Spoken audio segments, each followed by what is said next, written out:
नमस्कार। आज हम एक बहुत ही प्रभावशाली किताब के कुछ अहम हिस्सों पर बात करने वाले हैं। नेपोलियन हिल की थिंक एंड ग्रो रिच, यानी सोचो और अमीर बनो। हमने इसके कुछ खास अंश निकाले हैं। आज का हमारा मकसद है ये समझना कि हिल के हिसाब से सिर्फ कड़ी मेहनत ही नहीं, बल्कि सोचने का सही तरीका कैसे सफलता दिला सकता है, खासकर आर्थिक सफलता। और ये बातें उन्होंने एंड्रू कार्नेगी और हेनरी फोर्ड जैसे 500 से ज्यादा कामयाब लोगों पर 25 साल स्टडी करने के बाद लिखी हैं। हाँ, बिल्कुल। ये किताब आई तो 1937 में थी, पर इसका जो मूल विचार था ना, वो तब बहुत नया था कि दौलत कमाने की शुरुआत बाहर से नहीं, बल्कि आपके दिमाग के अंदर से होती है। ये कोई पैसों की ट्रिक नहीं है, बल्कि एक तरह की मानसिक शक्ति, उसे विकसित करने का एक तरीका है। अच्छा, तो चलिए इसे थोड़ा और खुल करते हैं।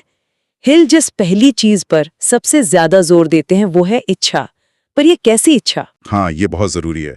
कोई मामूली सी चाहत नहीं है, बल्कि जैसा किताब में कहा है, एक तीव्र, एक जलती हुई इच्छा होनी चाहिए।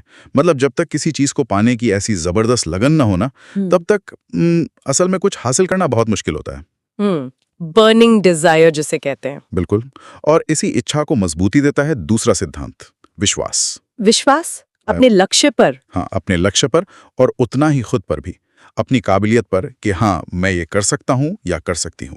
हिल का तर्क है कि अगर अंदर ही शक होगा तो फिर बाहर की चुनौतियां तो बहुत बड़ी लगेंगी ही। तो ये विश्वास उस इच्छा को ईंधन देता है, कह सकते हैं। ठीक है, लेकिन सिर्फ इच्छा और विश्वास क्या इतना काफी है? हिल यहाँ एक और टेक्निक बताते हैं, आत्म सुझाव। ये क्या चीज है? क्या ये बस खुद से अच्छी बातें बोलना है? उससे थोड़ा गहरा है। आत्म सुझाव का मतलब है लगातार पूरी भावना के साथ अपने लक्ष्य को दोहराना, ऐसे दोहराना जैसे वो सच हो चुका हो। अच्छा। हाँ, हिल मानते हैं कि ऐसा करने से वो विचार धीरे धीरे आपके अवचेतन मन में बैठ जाता है। मतलब दिमाग का वो हिस्सा जो हमारी आदतें, हमारे गहरे विश्वास कंट्रोल करता है, और फिर आपके काम, आपके एक्शन अपने आप उसी दिशा में होने लगते हैं। ये तो काफी दिलचस्प है। तो इच्छा, विश्वास और फिर अवचेतन मन को साधना। अच्छा, इसके बाद हिल किस पर ध्यान देने को कहते हैं? इसकी बात आता है विशेष ज्ञान, स्पेसिफिक नॉलेज। हिल साफ कहते हैं कि भाई सिर्फ जनरल नॉलेज से बात नहीं बनेगी। आप जिस भी फील्ड में कामयाब होना चाहते हैं, उसका आपको विशेष ज्ञान हासिल करना ही होगा। चाहे वो आप पढ़ाई से लें या तजुर्बे से या दूसरों से सीखकर। सही जानकारी के बिना तो प्लान भी ठीक से नहीं बन पाएगा ना। सही बात है। और ज्ञान के साथ साथ शायद चाहिए कल्पना भी, क्योंकि किताब में लिखा है कि हर बड़ी चीज पहले किसी के दिमाग में एक आइडिया की तरह ही आती है। बिल्कुल। इमेजिनेशन, नए रास्ते सोचना, मुश्किलों का हल निकालना, ये कल्पना ही तो है जो नए मौके पैदा करती है। हर आविष्कार, हर बड़ी उपलब्धि पहले एक कल्पना ही तो थी। मगर सिर्फ कल्पना से तो काम नहीं चलता। इसीलिए अगला कदम है योजना, मतलब एक ठोस प्लान। हाँ, ये जरूरी लगता है। सपने तो बहुत लोग देखते हैं। सही कहा।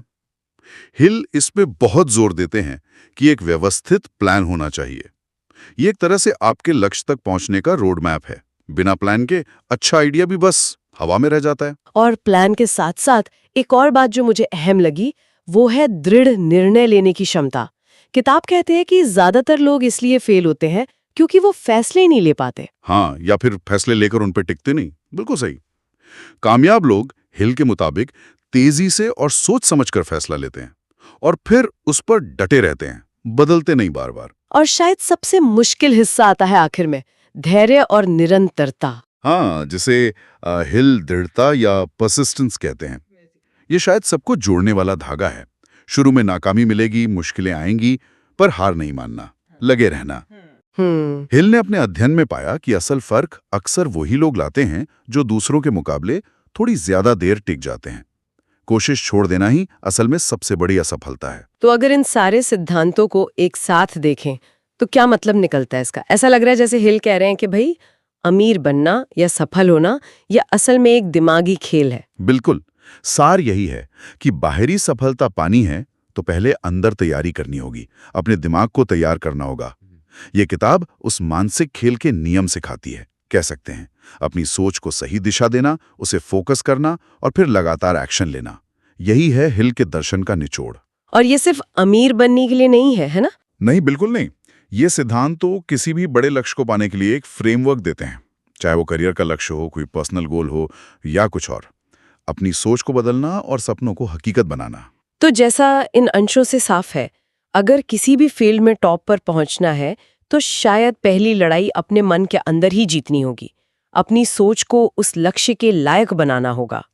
थिंक एंड ग्रो रिच वाकई सोच बदलने का एक शक्तिशाली नुस्खा देती है। हाँ, और ये सिद्धांत उस समय के मतलब बीते हुए जमाने के कामयाब लोगों के अनुभवों पर आधारित हैं। या एक सोचने वाली बात ये उठती है कि आज की दुनिया तो बहुत अलग है।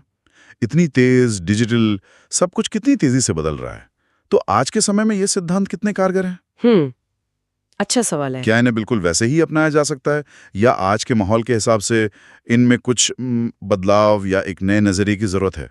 ये अपने आप में एक गहरा सवाल है जिस पर विचार किया जा सकता है। अगर आपको वीडियो अच्छा लगा हो तो वीडियो को लाइक करें और चैनल सब्सक्राइब करें ताकि और भी ऐसे ही वीडियो आप तक पहुंचते रहे। धन्यवाद।